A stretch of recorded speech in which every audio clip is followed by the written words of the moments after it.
Hello everyone.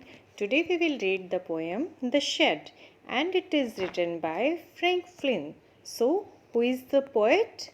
Yes, Frank Flynn. Before starting the reading of the poem, I want to suggest something कि whenever we are reading any poem तो हमें उसको पूरा feel करके पढ़ना चाहिए. हमें ऐसा लगना चाहिए कि जो पोइट कह रहा है हमारी इमेजिनेशन के साथ साथ चल रही है. ओनली देन हम पोएम को अच्छे से एंजॉय कर सकते हैं. Okay, let's see the title. The shed. What is the shed? होता क्या है ये शेड? तो शेड बेसिकली एक ऐसा स्ट्रक्चर होता है जिसकी रूफ बनी हुई होती है, जैसे कि हमारी हट. और ये शेड हमारे लिए क्या यूज़ होता है हमारा, इसका हम कहाँ कहाँ इसको यूज़ कर सकते हैं? हम इसको यूज़ कर सकते हैं एनिमल के शेल्टर के लिए, हमारी जो भी टूल्स हैं, हमारी जो भी थिंग्स हैं उनको स्टोर करने के लिए, हम अपने व्हीकल्स को खड़ा करने के लिए शेड का यूज़ करते हैं, जिसको हम गैराज बोलते हैं. That is also a type of shed. So poet कहता है कि उनके घर में भी एक शेड है. लेकिन पोइट के घर में जो शेड है उसमें ऐसा क्या स्पेशल है या कोई मिस्ट्री है जो हमारे साथ शेयर करना चाहता है? Let's read in the poem. There's a shed at the bottom of a garden with the spider's web hanging across the door. Poet कहता है कि उनका जो गार्डन है उसके बॉटम में, इट मीन्स उसके एंड पे वो शेड बना हुआ है. और उस शेड के अंदर जो डोर है उसके पार क्या है, एक स्पाइडर ने अपना वेब बना रखा है जो कि वहाँ पे लटका हुआ है. देखिए पिक्चर के अंदर दिखाई भी दे रहा है कि जो स्पाइडर है वो अपना वेब बना रही है, वो अपना जाला बना रही है. तो ऐसे ही उस डोर के ऊपर भी उसने एक जाला बनाया हुआ है. The hinges are rusty. Hinges means door के जो जॉइंट होते हैं उनको हम बोलते हैं हिंजेस. लुक एट हियर, ये जो बने हुए हैं दीज आर कॉल्ड हिंजेस. जो हिंजेस हैं उनको हमें सही रूप से वो काम करते रहे उसके लिए क्या करना होता है, टाइम टू टाइम हमें उसकी ऑयलिंग करनी होती है.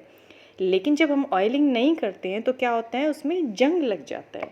तो इस शेड के भी जो डोर्स हैं उनके हिंजेस में जंग लग गया है. And creek in the wind.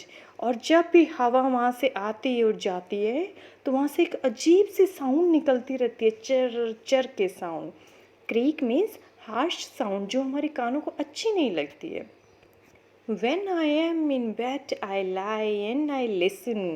जब भी मैं अपने बेड पे जाता हूँ तो मैं ये आवाज़ें सुनता हूँ और मेरे मन में क्या आता है, I'll open the door one day, कि एक दिन मैं उस डोर को ज़रूर खोल के देखूँगा. So this is our first stanza. First stanza में पोइट ने हमें क्या क्या डिस्क्राइब किया है.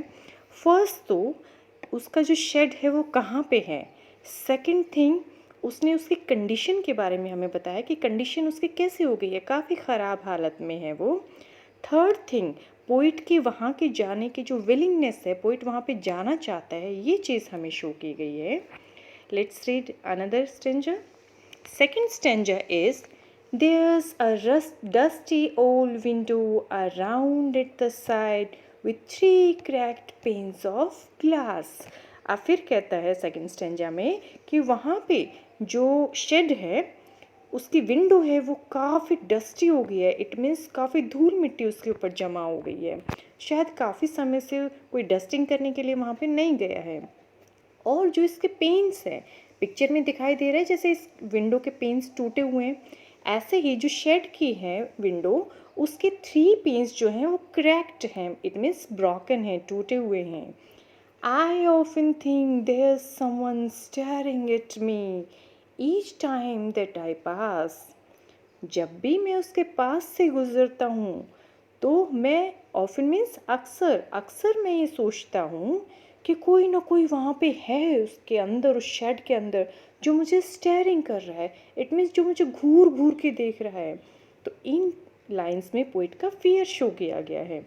फिर भी क्या होता है, I'll peep through that window one day. Peep through means झांकना, have a look.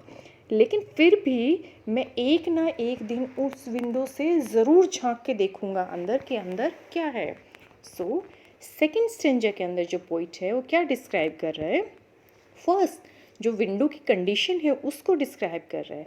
Second thing, उसने अपने फियर को शो किया है कि उसको वहाँ पे जाते हुए डर लग रहा है। Third thing, in spite of the fear वो वहाँ पे जाना चाह रहा है, तो उसकी डिटर्मिनेशन शो की गई है। Let's start third stanza.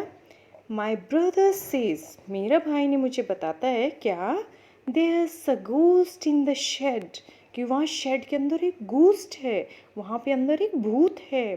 Who hides under the rotten floor boards, और वो कहाँ पे हाइड है, कहाँ पे छुपा हुआ है। यहाँ पे देखिए पिक्चर के अंदर यहाँ पे कुछ बोर्ड्स हैं और ये फ्लोर को बनाने के काम आते हैं और इसीलिए इनको बोलते हैं फ्लोर बोर्ड्स। जब काफ़ी टाइम से एक जगह ये पड़े हो जाते हैं तो इनकी कंडीशन काफ़ी ख़राब हो जाती है, तो इनको बोलते हैं रॉटन फ्लोर बोर्ड्स। तो वो जो गोस्ट है वो उन रॉटन फ्लोर बोर्ड्स के नीचे छुपा हुआ है। और आगे मेरे भाई ने मुझे क्या बताया, and if I ever dare to set foot inside, अगर मैंने डेयर की यानी कि मैंने हिम्मत की कि अंदर मैं एक कदम भी रखूँगा, ही विल जंप आउट, तो वो जो गोस्ट है वो सडनली मेरे सामने आ जाएगा। Jump out means coming suddenly, and chop off my head, chop off means cut करना, और वो मेरे हेड को कट कर देगा। But I will take a peek one day, peek means peep, have a glance मतलब झांकना, लेकिन फिर भी मैं एक दिन तो वहाँ से झांक के ज़रूर देखूँगा। सो ये स्टेंजा के अंदर पोइट क्या कहता है, पोइट कहता है कि जिस तरह से किसी बच्चे को हम डरा देते हैं कि वहाँ उस चीज़ को मत करना नहीं तो तुम्हें भूत खा जाएगा, ऐसे ही उसका जो एल्डर ब्रदर है वो भी उसको थोड़ा सा डरा देता है कि उस शेड की तरफ मत जाना, वहाँ पे गोस्ट है। ओके, उसके डराने से पोइट के अंदर हेजिटेशन आ जाती है और वहाँ पे जाने की वो हिम्मत नहीं कर पाता है, लेकिन फिर भी वो सोचता है कि किसी ना किसी दिन तो वो ज़रूर जाएगा वहाँ पे। So let's read last stanza.